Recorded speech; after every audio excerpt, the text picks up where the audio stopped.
Bom, pessoal, vamos dar início então ao nosso estudo, à continuidade de Esse é o nossa que faz classe isso de... tudo? Eu quero que vocês mutem o microfone de vocês, tá? Para não haver interferências. E eu vou iniciar então com uma oração, ok? Vamos orar. Maravilhoso Deus, agradecemos a Ti pelo privilégio de podermos agora estudar Tua Palavra, que Teu Santo Espírito venha abrir nosso entendimento na continuidade deste assunto tão importante, à nossa compreensão. Pedimos que nos ajudes a entender, a enxergar verdades profundas, ocultas na Tua Palavra. Purifique nosso coração e amplie essa comunhão que temos agora contigo no Teu santo dia.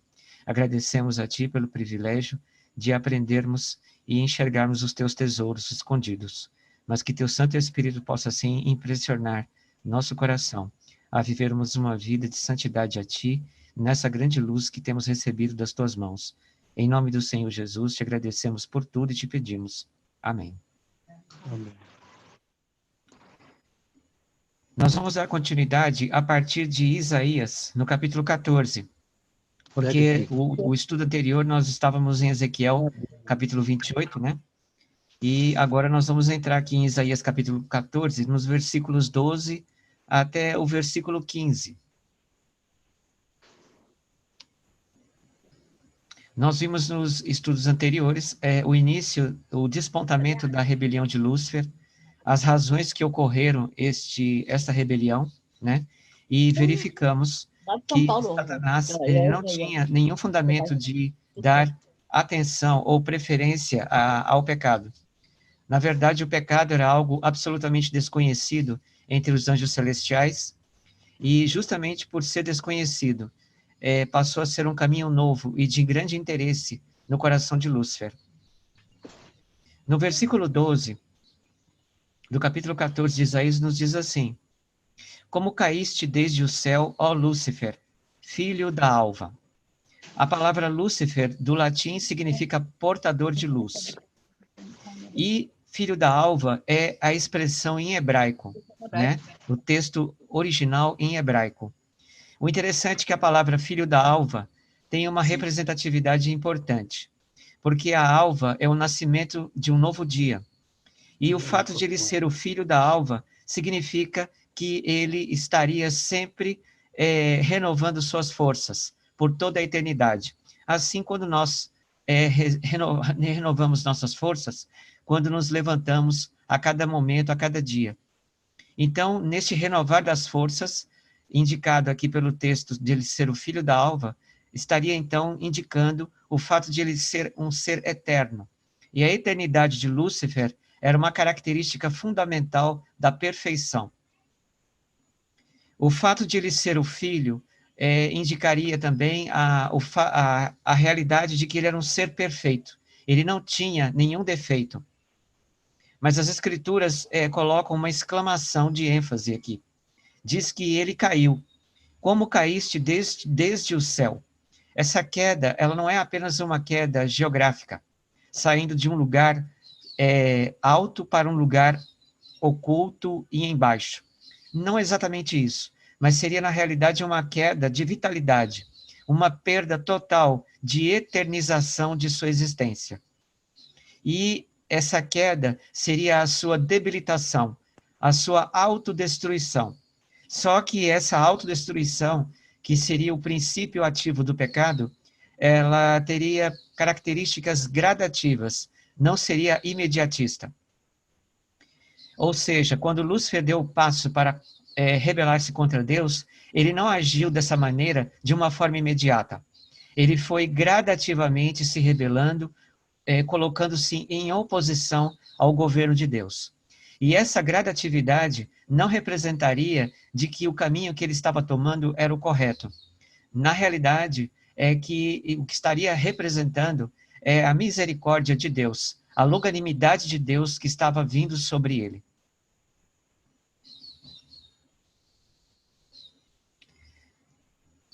Como foste cortado por terra, tu que debilitavas as nações. E tu dizias no teu coração: eu subirei ao céu, acima das estrelas de Deus exaltarei o meu trono. e no monte da congregação me assentarei aos lados do norte. Interessante que quando nós estudamos sobre o santuário terrestre, existem certos posicionamentos de objetos no santuário terrestre, até mesmo a posição do santuário terrestre, apontam-se para pontos cardeais, como no caso aqui, o fato do trono de Deus encontrar-se ao norte. E o interessante disso é o fato de se encontrar ao norte estaria indicando uma polaridade, um local onde o governo de Deus teria a máxima plenitude de controle e de administração.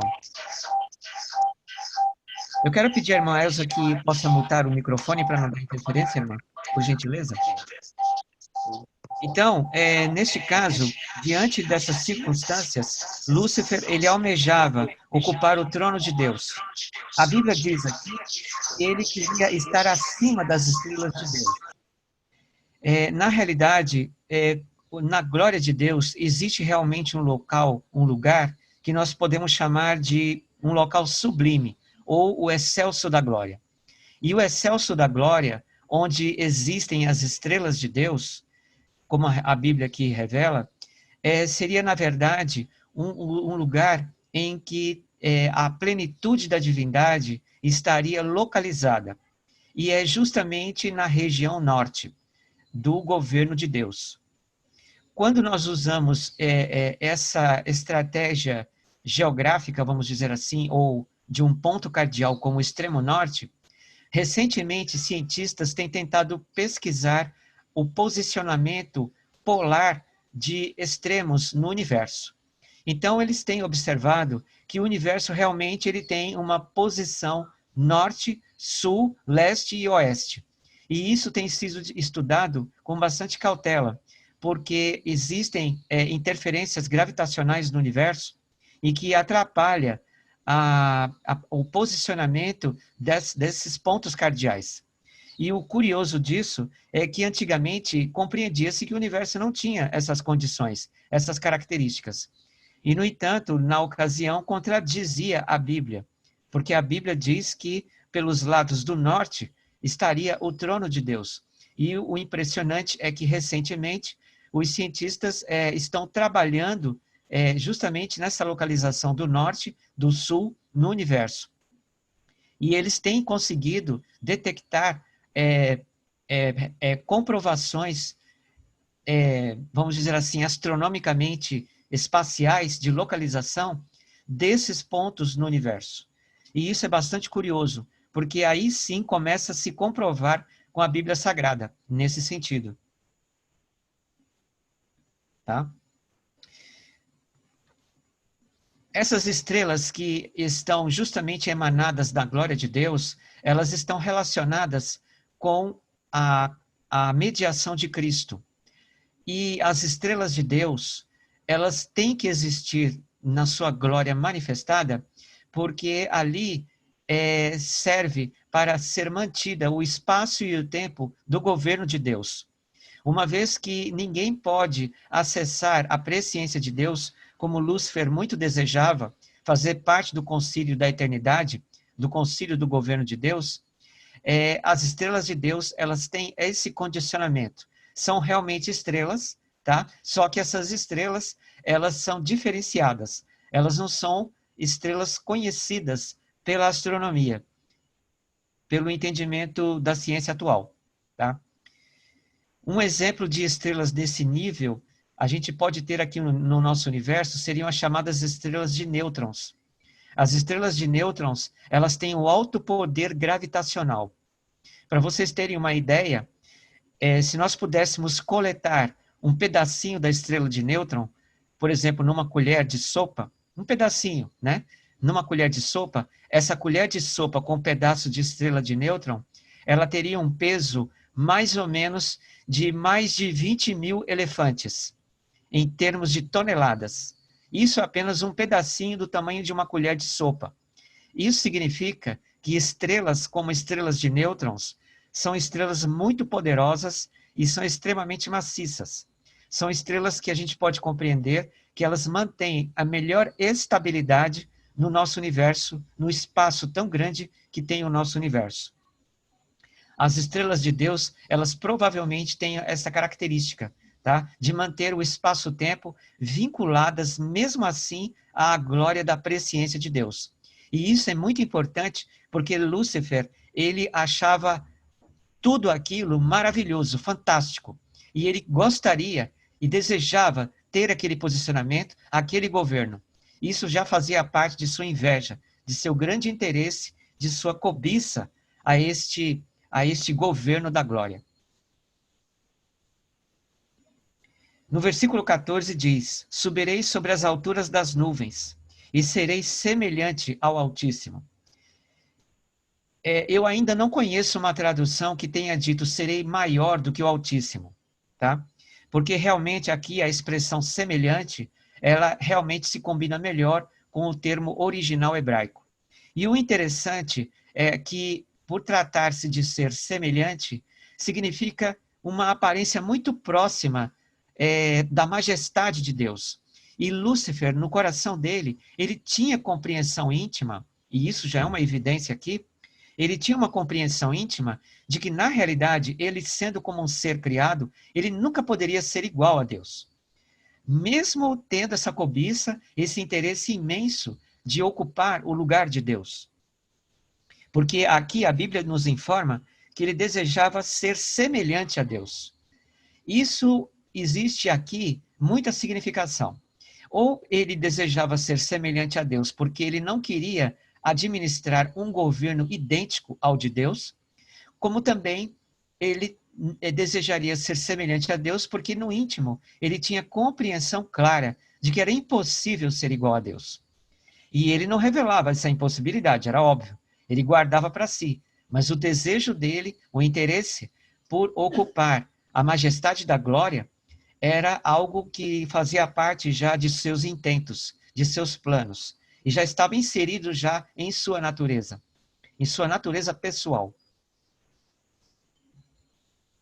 Quando se fala aqui das alturas das nuvens, estas nuvens, elas também estão relacionadas ao trono da glória, tá? Por exemplo, nós temos aqui uma indicação no livro de Jó, falando sobre a presciência de Deus.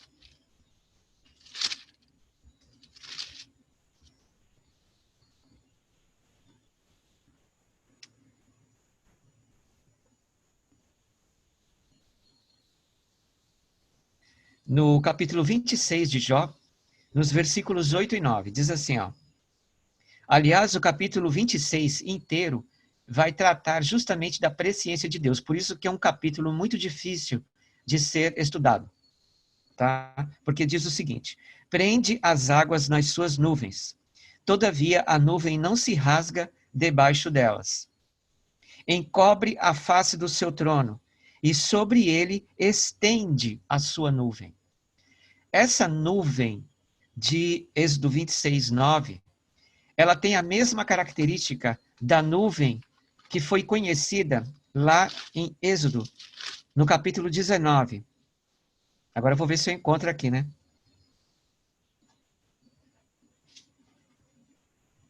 Deixa eu ver se eu acho o texto aqui. Êxodo capítulo 19.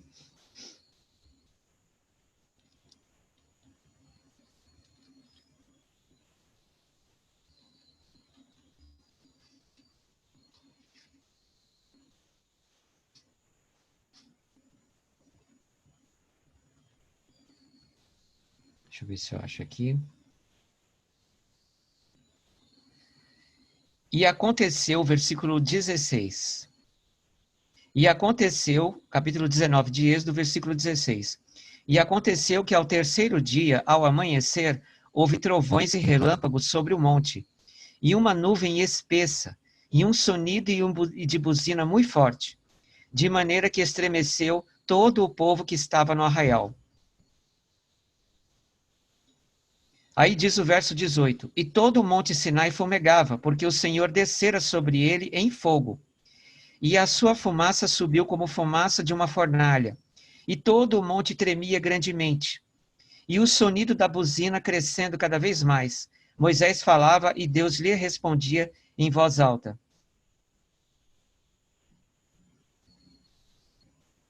Então, justamente esta nuvem que cobriu o Monte Santo de Deus é exatamente a nuvem que envolve o trono da glória, registrado aqui em Jó, capítulo 26, versículos 8 e 9, e também relatado aqui no texto de Isaías, no capítulo 14, no versículo 14. E esta nuvem, ela é muito importante de ser analisada, porque a presença dela, ela não serve apenas para ocultar a glória de Deus. A nuvem, na realidade, ela serve como um filtro em que contribui para que a glória de Deus possa se vincular ao espaço-tempo de seres criados, como no caso dos seres celestiais. A nuvem, ela filtra a glória de Deus. Então, ela não permite, nas suas partículas de movimento como gás, ela não permite que os raios da eternidade, do excelso da glória, venham a ferir, a destruir ou a manchar a estabilidade da perfeição dos seres criados na glória, naquele tempo. Então, a nuvem que envolvia a glória de Deus, o trono de Deus, é uma nuvem muito importante, muito especial. É tanto que ela também é conhecida aqui em Salmos, no capítulo 104, no versículo 3. Diz assim: põe nas águas as vigas das suas câmaras, faz das nuvens o seu carro e anda sobre as asas do vento. Então, a nuvem, neste caso, ela tem uma construção, uma estabilidade, um equilíbrio muito profundo de ser analisado, de ser estudado. A senhora White, ela cita sobre essa nuvem, lá no livro de educação, se não me engano, acho que é a página 29, quando ela fala do equilíbrio das grossas nuvens, relatadas aqui no texto de Jó, no capítulo 37, no versículo 16, que diz o seguinte: tens tu notícia do equilíbrio das grossas nuvens e das maravilhas daquele que é perfeito nos conhecimentos? Então, a nuvem que envolve o trono da glória, ou as nuvens, estas nuvens, elas são sublimes, elas são muito especiais para um direto contato com os seres criados. E Lúcifer tinha compreensão também acerca disso. E, nesse caso, Lúcifer almejava este mistério envolvido no trono da glória de Deus.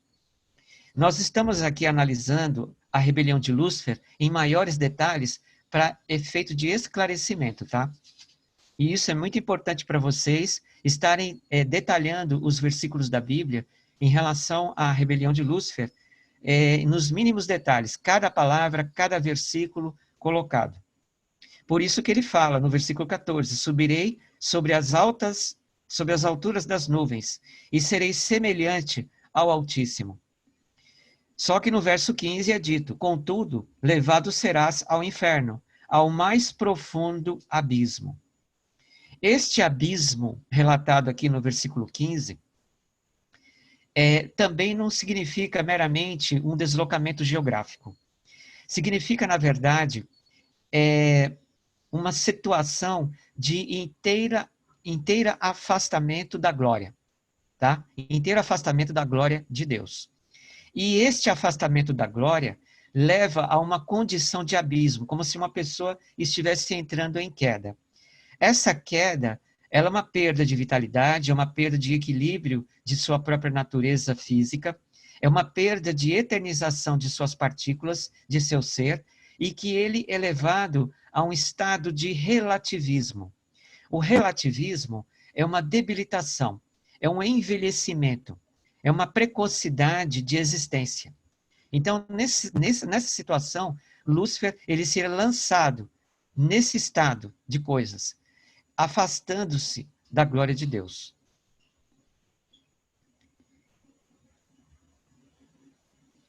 Eu queria detalhar um caso aqui importante. Quando nós verificamos desde o versículo 12 até o versículo 15, e fazendo uma comparação da perfeição e da majestade de Deus, nós começamos a perceber algo importante. Quando Lúcifer colocou-se em rebelião contra Deus, ele percebeu que a perfeição que havia no reino da glória, poderia ser algo errado. Ele começou a questionar se essa perfeição realmente era perfeita, se havia fundamento para a existência dela como um controle divino. Aqui no livro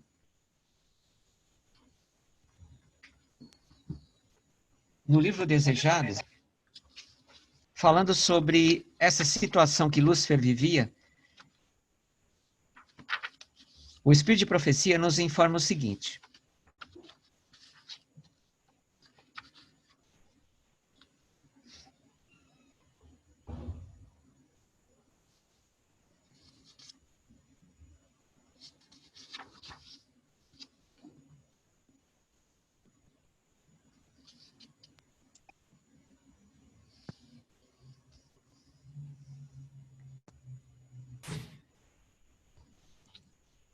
diz assim, ó: no início do grande conflito, declarar a Satanás que a lei divina não podia ser obedecida, que a justiça era incompatível com a misericórdia, e que fosse a lei violada, impossível seria ao pecador ser perdoado. Cada pecado devia receber seu castigo, argumentava Satanás. E se Deus abrandasse o castigo do pecado, não seria um Deus de verdade e justiça. Exatamente aqui é o ponto crucial da rebelião de Lúcifer. E por quê? Porque Lúcifer, ao contemplar a magnificência do lugar, a perfeição da majestade de Deus e de todas as coisas criadas, Lúcifer, ele observava que mesmo nas partículas dos átomos havia perfeito equilíbrio. O próton e o elétron sempre trocavam informações de equilíbrio e toda a natureza mantinha sua estabilidade, mantinha uma eternização de sua existência. Isso está na página 761 do livro Desejado de Todas as Nações, tá? O capítulo Está Consumado. Capítulo 79, tá? Se não bater a página. Então, ele, ao examinar a grandeza da perfeição de Deus nessas condições, o que aconteceu? Ele começou a observar que poderia haver um ponto que não havia sido observado antes. E este ponto seria algo que contradiria a situação de perfeição. O que ponto seria esse? O ponto da possibilidade de um desvio, de um afastamento. Possibilidade de desvio ou de afastamento seria o quê? Seria pensar diferente do modo de pensar do governo de Deus. Então, Lúcifer, ele começou a analisar uma hipótese de pensar-se diferente, contrário ao modo de Deus governar, ao modo de Deus ensinar, aos conselhos da sabedoria provenientes de Deus. E o ponto crucial para ele perceber isso estaria centrado na lei de Deus.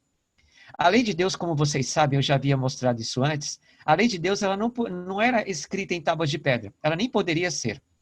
Na página 305 do Patriarcas e Profetas, o Espírito de Profecia explica que as tábuas de pedra elas só foram escritas em tábuas com a língua humana, com linguagem humana, por causa do pecado. Então, quando ela foi escrita em tábuas de pedra, ela foi, na verdade, adaptada ao entendimento humano. E isso no Monte Sinai. Tá? Acontece que a lei de Deus ela não era assim. Ela era, na verdade, a palavra de Deus. Existe um texto aqui em Salmos, no capítulo 89,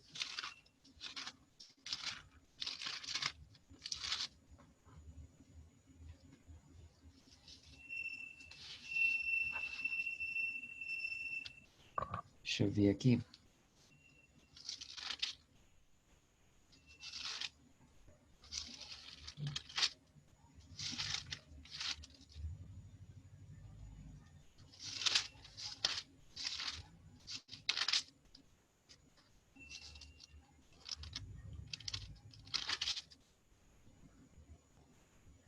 Perdão, é capítulo 119 de Salmos, no versículo 89. Diz o seguinte: para sempre, ó Senhor, a tua palavra permanece no céu. A palavra aqui, mesmo no modo escrito do hebraico, ela se encontra no minúsculo, né? E essa palavra aqui, ela só pode se referir à lei de Deus.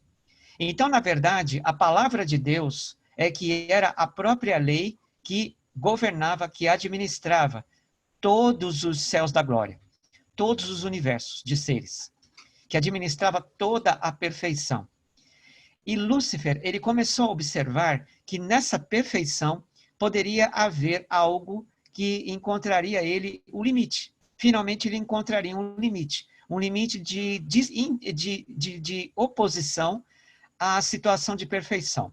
E esse limite seria pensar-se diferente.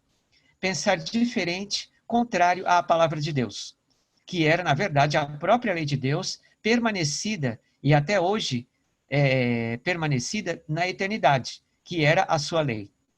E nesse caso, Lúcifer, ele começou a pensar o seguinte, que se realmente tudo aquilo que havia sido criado representaria perfeição, então qualquer coisa que se desviasse dessa perfeição padrão, não haveria mais o seu retorno.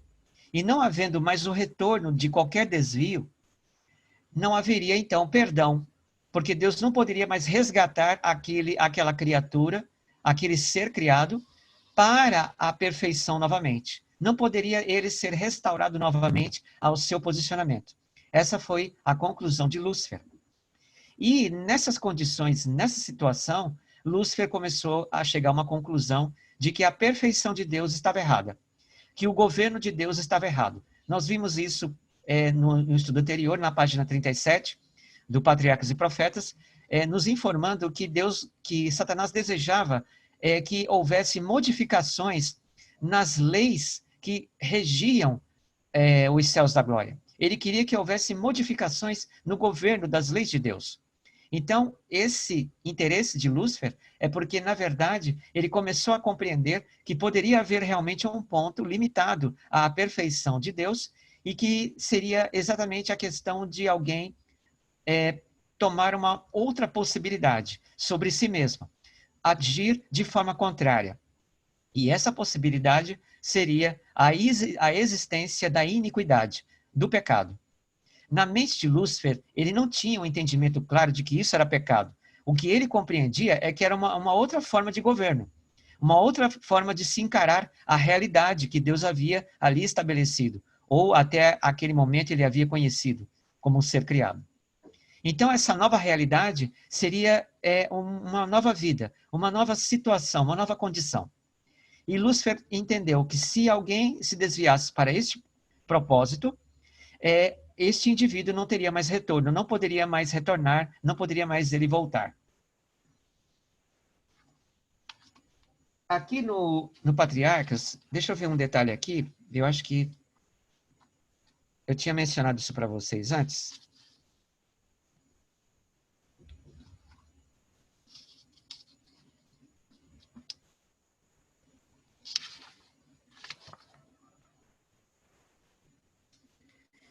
É dito assim, na página 39, diz assim: com grande misericórdia, de acordo com o seu caráter divino, Deus suportou longamente a Lúcifer.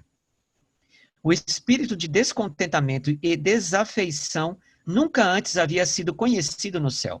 Então, veja bem, isso é para vocês perceberem a profunda natureza do pecado. A natureza do pecado era algo desconhecida, completamente desconhecida para o governo de Deus e para os seres. Era algo impensado, nunca sentido no espírito deles ou na própria alma deles. Era algo diferenciado, estranho, mas diferenciado. Era um elemento novo, estranho, misterioso, inexplicável. E por que era inexplicável? Porque não havia razão para esse elemento novo existir. Por isso que entramos, então, novamente naquela explicação. Não havia causa para a existência ou manifestação do pecado. O próprio Lúcifer não estivera, a princípio, ciente da natureza verdadeira de seus sentimentos. Durante algum tempo, receou exprimir a ação e imaginações de sua mente. Então, houve um tempo que ele não quis exprimir o que ele estava sentindo. Mas eu quero que vocês compreendam de que o que Lúcifer estava sentindo já era existencial à mente dele. Então já existia. O pecado então já existia, porque ele estava sentindo.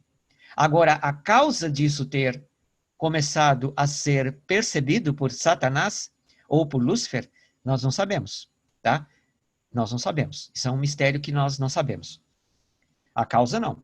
Agora, que isso já estava sendo manifestado à mente dele, nós sabemos que sim. Não via para onde se... Aí ela diz assim, ó, ele, por algum tempo, receou exprimir a ação e imaginação em sua mente. Todavia, não as repeliu. Não via para onde se deixava levar. Entretanto, esforços quais somente o amor e a sabedoria infinitos poderiam imaginar foram feitos para convencê-lo de seu erro. Provou-se de que sua desafeição era sem causa e fez-lhe ver qual seria o resultado de persistir em revolta. Lúcifer estava convencido de que não tinha razão. E isso que é interessante. Ele sabia o que estava sentindo, que era algo diferente, ele só sabia que era algo diferente. Tá? Isso ele sabia. Agora, o que ele sabia também era o resultado disso, se ele continuasse seguindo ou sentindo essas coisas. Ele também sabia o resultado disso. Agora, o que ele começou a compreender é que não havia razão para o que ele estava sentindo. Então, aí é que chegou-se num ponto em que ele podia se arrepender. Ele foi trazido de volta a uma situação de liberdade de escolha para repensar, de realmente decidir para o caminho da verdade, para o caminho de seguir a Deus. Então, ele foi colocado de volta a isso. Mesmo nessa situação, ou mesmo num fragmento de pensamento. E isso é interessante, porque aqui não houve uma rebelião direta, absoluta. Muito pelo contrário, aqui ele ainda estava pensando em realmente se rebelar contra Deus. Mas o espírito dele, ela diz aqui, ó, viu ele, Satanás, que justo é o Senhor em todos os seus caminhos e santo em todas as suas obras. Agora veja só, quando que ele viu isso? Ele viu isso porque ele começou a questionar se realmente a perfeição de Deus poderia trazer de volta um indivíduo caso ele pecasse, caso ele desobedecesse, colocasse contra Deus. Então, nesse ponto, ele começou a questionar isso. Como ele estava entendendo de que havia conselhos para que ele evitasse de propor-se a pensar no que ele estava sentindo, então ele entendeu que havia possibilidade de ele voltar. Ele entendeu que ele poderia deixar este mal. Então era reversível, sim. Mas ele achava que ainda tinha alguma coisa estranha. E ele não queria se humilhar. Ele achava que se ele voltasse, ele se humilharia. E no ato de ele se humilhar, ele se rebaixaria. Ele achava que os seus pensamentos em pensar diferente de Deus exaltaria a ele mesmo e daria maior valor à sua existência, à sua personalidade existente. Então, nesse caso, é o que a gente pode entender como um último comércio na mente dele. Um comércio de negociação. Vale mesmo a pena a existência dele sem Deus? Ou a existência dele vale a pena apenas com Deus? Uma vez que Deus é o Criador. Então, isso ele questionou. Ele quis realmente ver se valeria a pena a sua própria existência. Ele fez uma negociação íntima. E essa negociação, na verdade, era resultado do próprio orgulho que ele já tinha no seu coração, no seu íntimo. Ele viu que os estatutos divinos são justos e que, como tais, ele os deveria reconhecer perante todo o céu. Houvesse ele feito isto, e poderia ter salvo a si mesmo e a muitos anjos. Ele não tinha, naquele tempo, repelido totalmente sua lealdade a Deus. Então é isso que eu quero que vocês entendam. A lealdade a Deus, no espírito de Lúcifer, ainda existia. Tá? E o que era a lealdade a Deus? Liberdade de escolha. Essa parte da mente de Lúcifer era a liberdade de escolha, era ser livre. Só que havia uma outra parte na mente de Lúcifer. Só que essa outra parte não era liberdade de escolha, era a possibilidade, tá, de colocar-se contra Deus. Uma vez que ele tomasse para si essa possibilidade de colocar-se contra Deus, ele seria escravo de seus próprios sentimentos, de suas próprias atitudes, de suas próprias decisões. Era isso que ia acontecer com Lúcifer. E por que ele seria escravo de seus próprios sentimentos e decisões? Porque a existência dele seria de maior valor do que a própria sabedoria de Deus, do que a própria glória de Deus. Por isso que ele achava que ele poderia ser semelhante ao Altíssimo, ou até superior ao Altíssimo. Ele achava que isso seria possível, sim. Mas mesmo assim, no íntimo dele havia uma lealdade no espírito de Lúcifer. E é isso que é interessante. A lealdade era a liberdade. Ele sabia o que era ser livre. Ele pensou o seguinte, é isso que eu quero que vocês entendam mais a fundo. Ele pensou que se ele decidisse pelo pecado, o que iria muito ser proeminente no espírito dele seriam os próprios desejos dele. Ele seria muito centrado no próprio eu dele, na própria existência dele. Isso ele começou a perceber.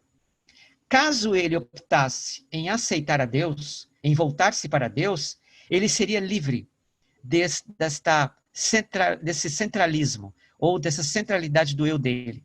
Ele seria livre disso. Ele não iria muito se preocupar com ele mesmo. Ele iria poder respirar melhor, viver com menos pesar de imaginar-se a si mesmo como um ser criado, como um ser existente. Esse peso, Lúcifer compreendia que ele iria ficar livre disso.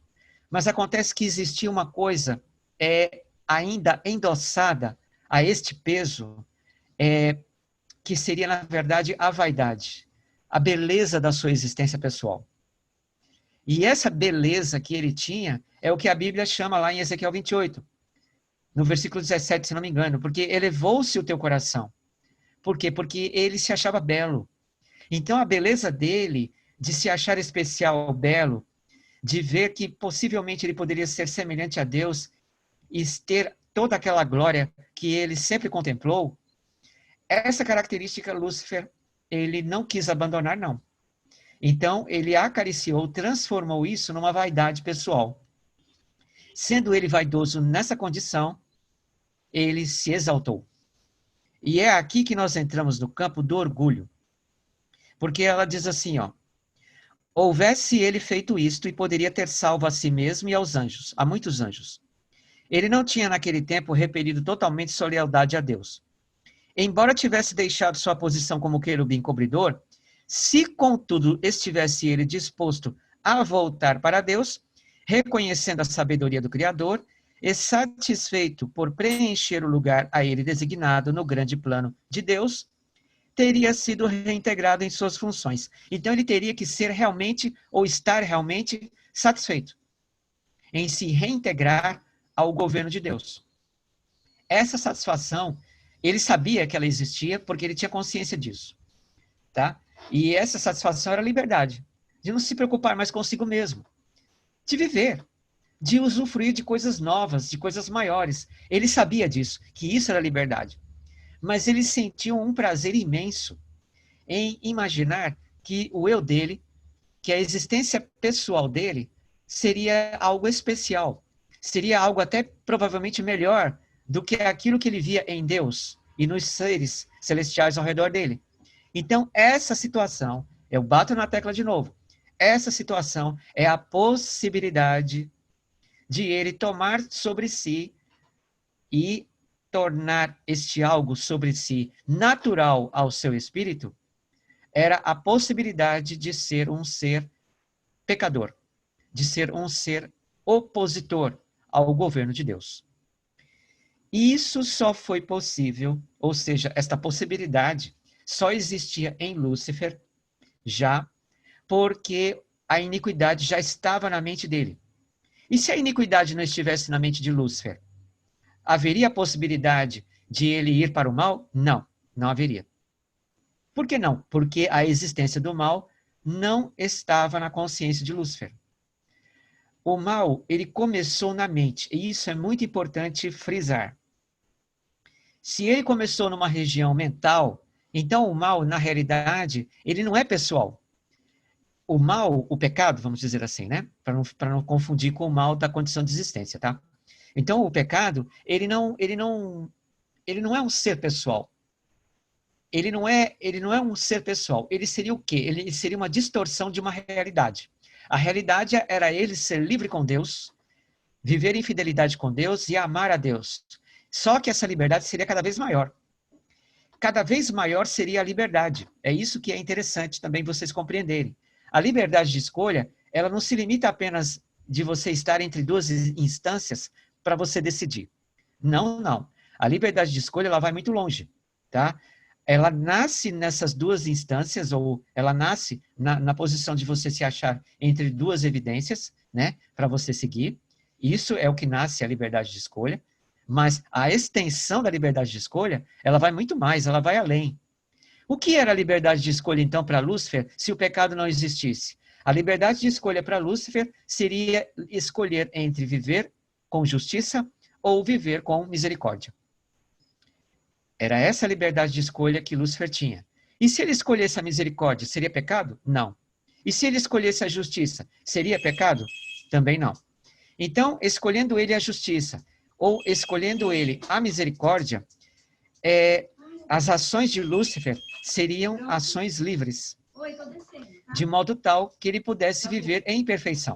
Isso não iria interferir, em hipótese alguma, em sua condição natural de viver e de existir eternamente.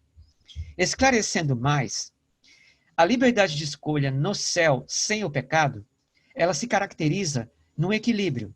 Então, por exemplo, se Lúcifer desejasse escolher a misericórdia, ou viver, ou agir em misericórdia, ou raciocinar em misericórdia, ele teria que fazer sempre isso tendo em vista o conhecimento da justiça.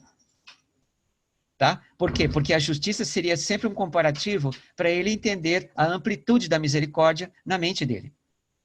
Ao contrário disso, se ele optasse em viver a justiça, e agir com justiça, e pensar com justiça, em equidade, né? E ter uma vida regrada sob a justiça de Deus, ele teria que viver assim, mas sempre compreendendo no comparativo da mente dele a misericórdia, que seria o ponto de referência. Nunca ele entenderia a justiça sem a misericórdia, e nunca ele entenderia a misericórdia sem a justiça. Isso aplicava-se a todos os seres celestiais, a todos os anjos. Por isso que a Bíblia fala, em Salmos 89, versículo 14, que o governo de Deus, o trono de Deus, é fundado em justiça e em misericórdia. Então, para entender Deus, os anjos celestiais tinham que entender a justiça, ao mesmo tempo que entender a misericórdia. Eles tinham que viver em justiça, ao mesmo tempo que vivendo em misericórdia, ou pensando em misericórdia. Era essa plenitude de liberdade que eles tinham para viver. O pecado não tinha razão real de existir. Isso tem que ficar claro para vocês, porque o pecado não tem razão, não faz sentido a existência dele. A felicidade dos seres celestiais em poder viver em misericórdia e em justiça era algo de plenitude. Então não fazia sentido nenhum eles pensarem no desviar-se de Deus, ou em agir de forma contrária ao governo de Deus. Não havia razão para isso. Por isso que em nenhuma mente o pecado havia surgido, a não ser na mente de Lúcifer. Agora, por que na mente de Lúcifer o pecado surgiu? Isso é mistério, tá? Isso é inexplicável.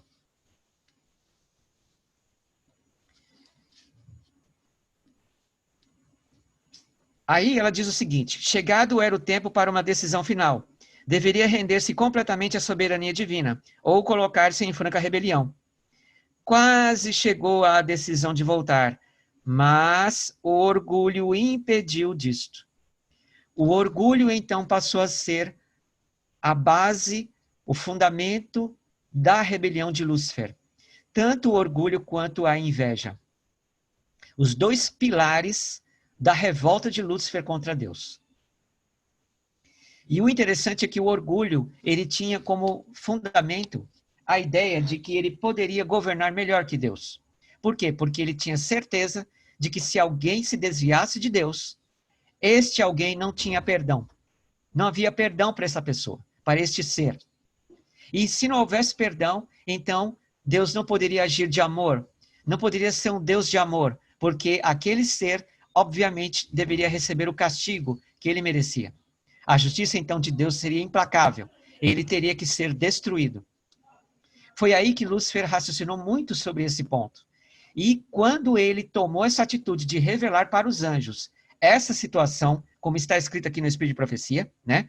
Que ele dizia que cada pecado devia receber seu castigo, e se Deus abrandasse o castigo do pecado, não seria um Deus de verdade e justiça. Então, quando ele colocou isso diante dos anjos, os anjos ficaram sem resposta. Porque como argumentar essa realidade? Alguém poderia dizer assim, mas Deus poderia ter dito que não, que ele iria agir sim, com amor e misericórdia. Mas como que Deus poderia dizer isso tão facilmente, de uma forma tão clara, tão objetivamente, sendo que aí estaria inserido o plano e a ciência da redenção? Como que isso seria realmente esclarecido a Lúcifer? Apesar disso, Lúcifer havia compreendido de que ele podia retornar ao seu cargo anterior de anjo querubim. Ele percebeu que ele podia retornar, mas ele também percebeu que ele podia retornar porque havia no íntimo dele a lealdade. Ele também posicionou o pensamento, e se não houver mais lealdade no meu espírito? E se eu quiser realmente ser igual a Deus e agir do meu modo e não pensar como Deus pensa e não querer seguir os caminhos de Deus? Será que Deus pode me restaurar? Será que de fato eu poderei ser restaurado? Será que não é aí a própria resposta para derrubar finalmente o governo de Deus? Para mostrar que Deus não é verdadeiro e não é justo? Foi aí que Lúcifer se firmou em seu orgulho de se exaltar, pensando dessa forma. E diante disso, Lúcifer, ele não arredou o pé. A Escritura Sagrada, aqui no texto de Apocalipse, no capítulo 12, nos informa o seguinte. No versículo 4, nos fala assim: e a sua cauda levou após si a terça parte das estrelas do céu e lançou-as sobre a terra. Só essa primeira parte do versículo 4 do capítulo 14 de Apocalipse, tá? Capítulo 12 de Apocalipse. Por quê? Porque essa parte aqui ela é a essência do que nós estamos analisando sobre a rebelião de Lúcifer, tá? A parte final vai falar da mulher, e aí é um outro caso, não vamos entrar nisso agora. Mas o que a gente tem que se apropriar é nessa parte inicial. E a sua cauda levou após si a terça parte das estrelas do céu. Essa cauda de Lúcifer, ela tem uma significação espiritual. Muita gente pensa que Lúcifer, quando caiu em pecado, ele se animalizou. Ele se tornou um ser animalesco. Aparentemente animalesco, tendo até rabo. Como está escrito aqui que ele tinha cauda. Mas não é isso. A cauda, espiritualmente falando, está aqui no livro de Isaías, no capítulo 9,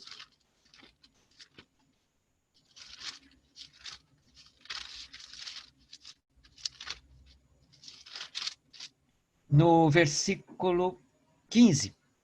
Diz assim, ó: o ancião e o homem de respeito é a cabeça, e o profeta que ensina a falsidade é a cauda. Então, espiritualmente falando, cauda, que é controlada pela mente, que é um órgão que é controlado pela cabeça, ela representa, espiritualmente falando, a falsidade, o engano. Tá? Detalhar mais sobre isso, por que a cauda representa o engano, a falsidade, aí demandaria um outro estudo, porque estaria relacionado aos serviços do santuário terrestre. E por que está relacionado ao serviço do santuário terrestre?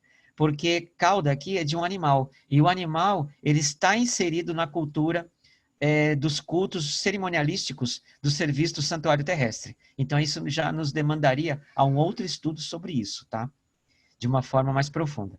Mas aqui, voltando ao texto do engano de Satanás, de Apocalipse 12, versículo 4, aqui diz que a sua cauda levou após si a terça parte de seres celestiais, ou das estrelas do céu. Essa terça parte é um número que nós não conhecemos.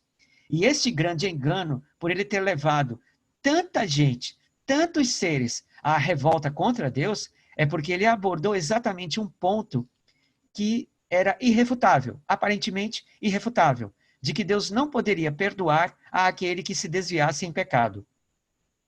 E nesse ponto irrefutável, Lúcifer se apegou. E aí é que se despontou de uma forma muito mais forte a rebelião de Lúcifer e de seus anjos contra o governo de Deus.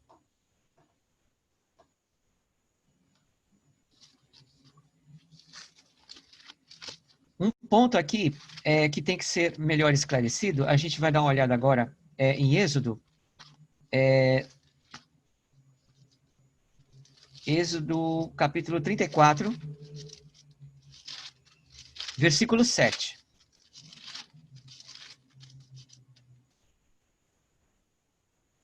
Aqui é contado uma experiência que Moisés teve ao contemplar a glória de Deus. E no versículo 7, Moisés, ainda falando do que ele havia visto na glória de Deus, ele relata o seguinte: que guarda a beneficência em milhares, que perdoa a iniquidade. Quem? Deus. Então ele está se referindo a Deus, à glória de Deus. Que perdoa a iniquidade e a transgressão e o pecado. Que ao culpado não tem por inocente, que visita a iniquidade dos pais sobre os seus filhos e sobre os filhos dos filhos, até a terceira e quarta geração. Analisando só a parte inicial deste versículo 7, a gente observa uma coisa impressionante aqui. Aqui é dito que Deus ele guarda a beneficência em milhares. Guardar a beneficência a milhares, ou em milhares, significa o quê? Significa que Deus ele preserva tudo o que é bom para milhares e multidões de pessoas. E depois ele diz que ele perdoa a iniquidade, e ele perdoa a transgressão e o pecado, tá? Só que o interessante é que, apesar de Deus perdoar a iniquidade, a transgressão e o pecado, é dito que ele não dá ao culpado a inocência, porque é dito assim, ó, que ao culpado não tem por inocente. Então, se Deus não dá inocência a quem tem culpa, então como que ele perdoa? Se a essência do perdão divino é inocentar quem tem culpa. Então, Lúcifer, na verdade, tinha razão. Lúcifer, quando disse que Deus não podia perdoar, porque se alguém se desviasse, Deus, como que Deus não poderia agir de misericórdia sobre aquele que tinha culpa? Porque se isso ele fizesse, ele não seria um Deus de verdade e justiça, como Lúcifer havia dito. Então, como que Deus podia perdoar?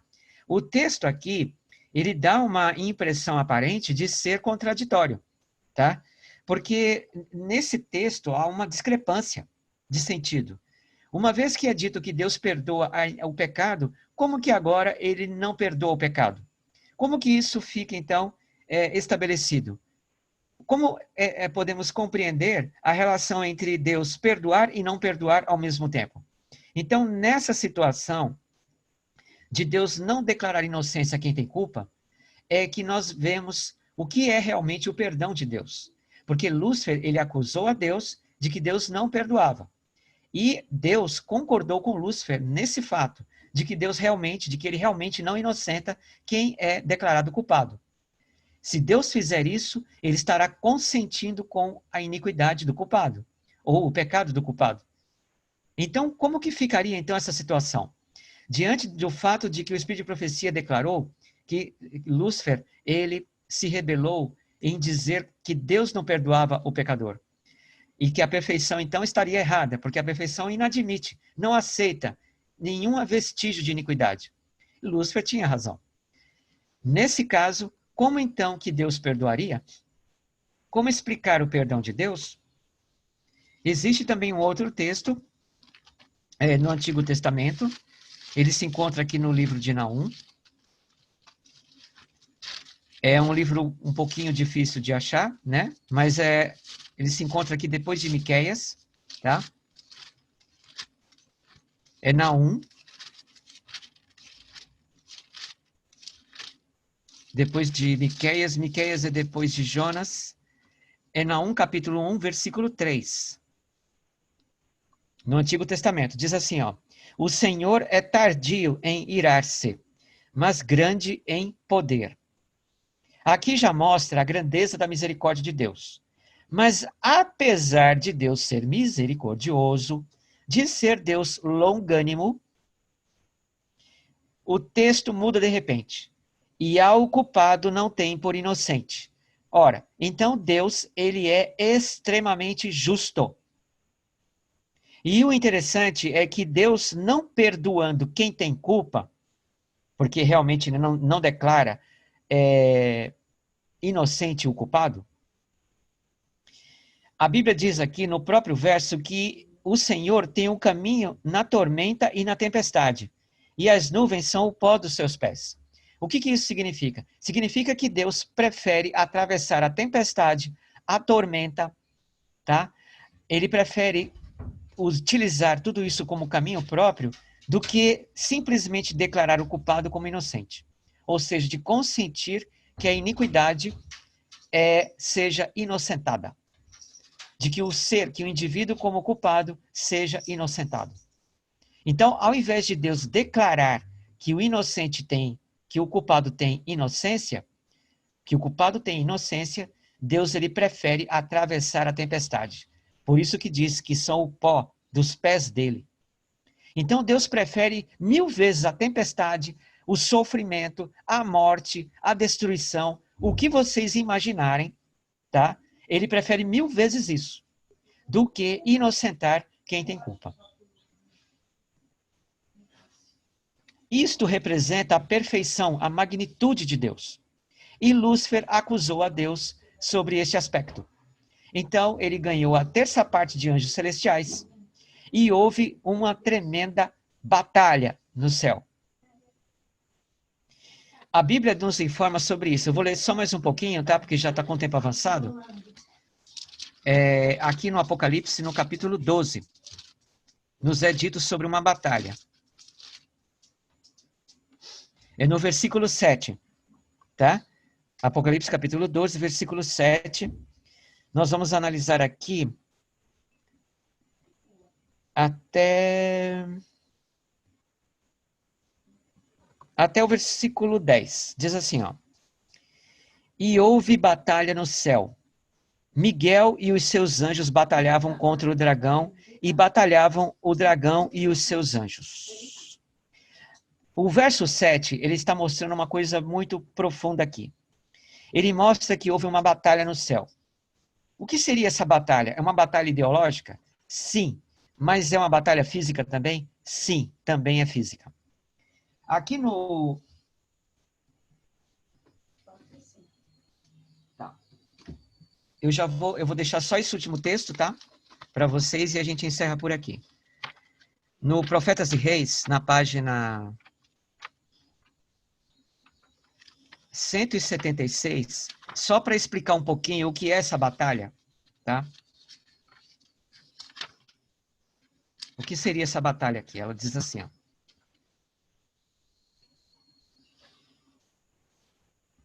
Aqui ela dá uma ilustração dizendo o seguinte: se nós pudéssemos enxergar o mundo espiritual, porque a gente não enxerga. E por que a gente não enxerga?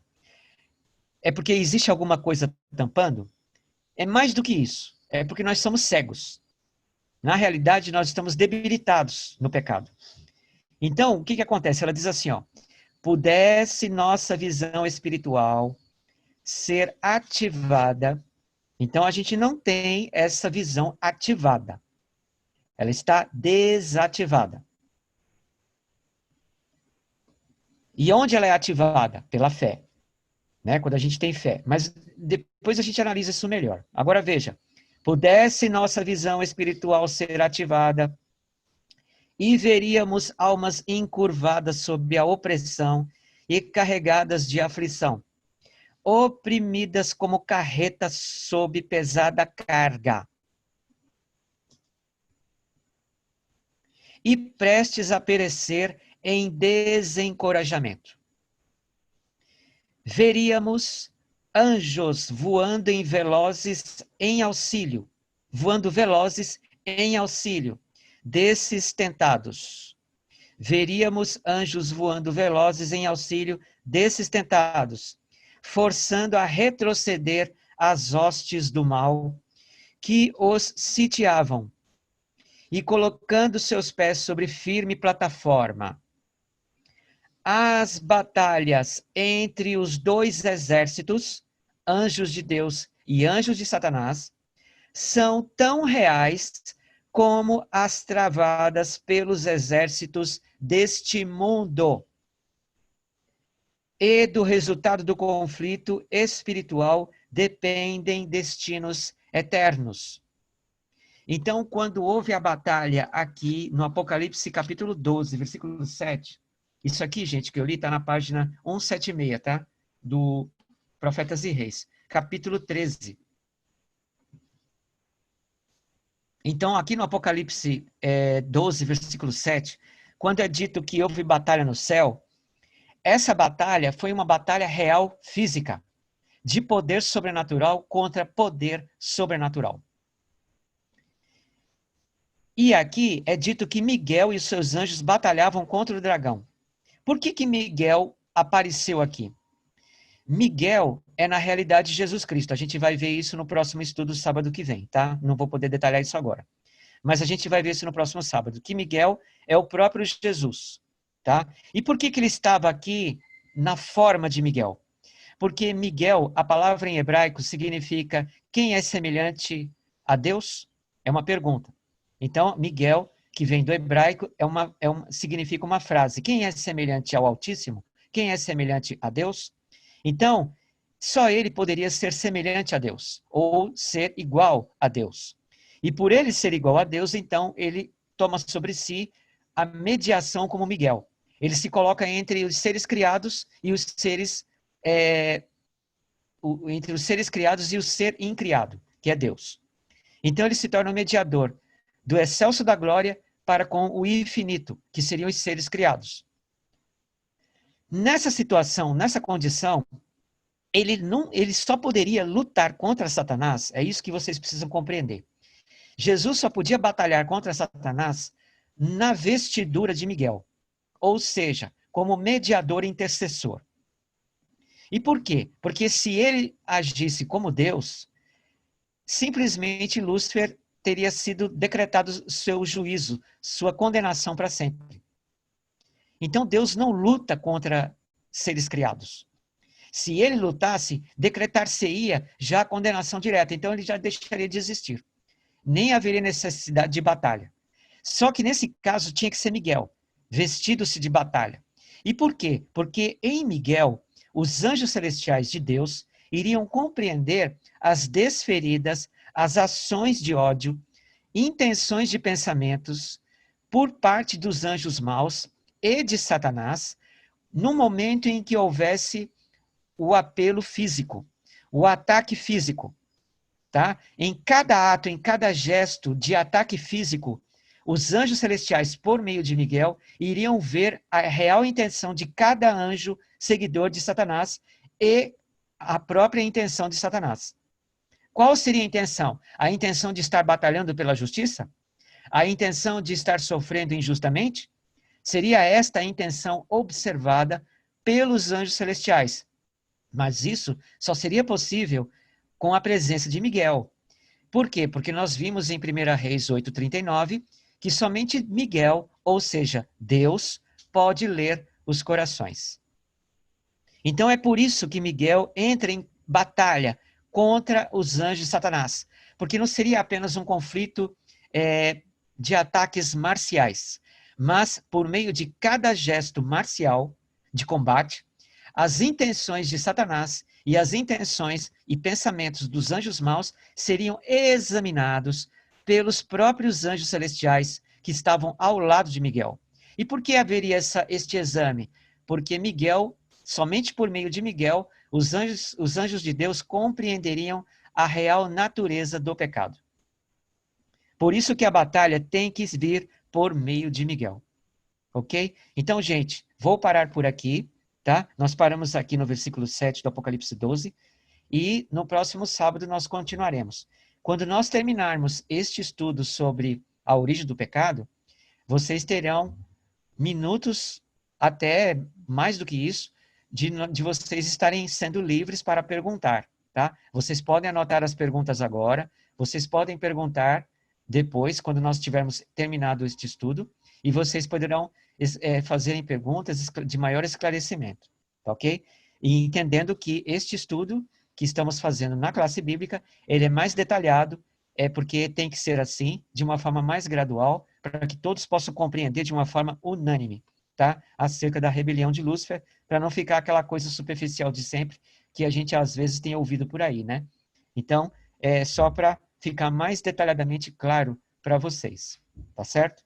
Então, pessoal, aqui a gente termina o nosso estudo e eu quero pedir para que a Su faça uma oração para a gente encerrar o estudo.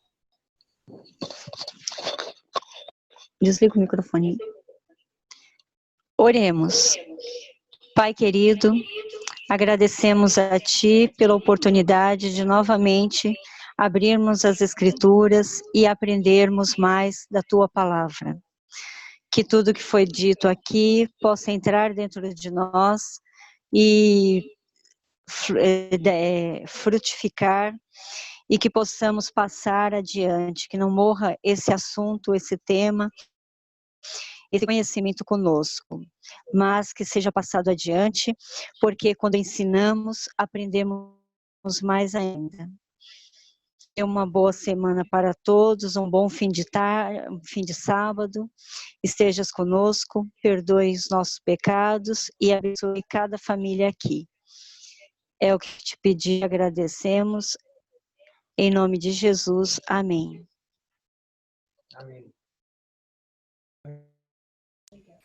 Amém. Deus abençoe a todos. Feliz sábado para vocês, gente. Obrigado pela presença de cada um.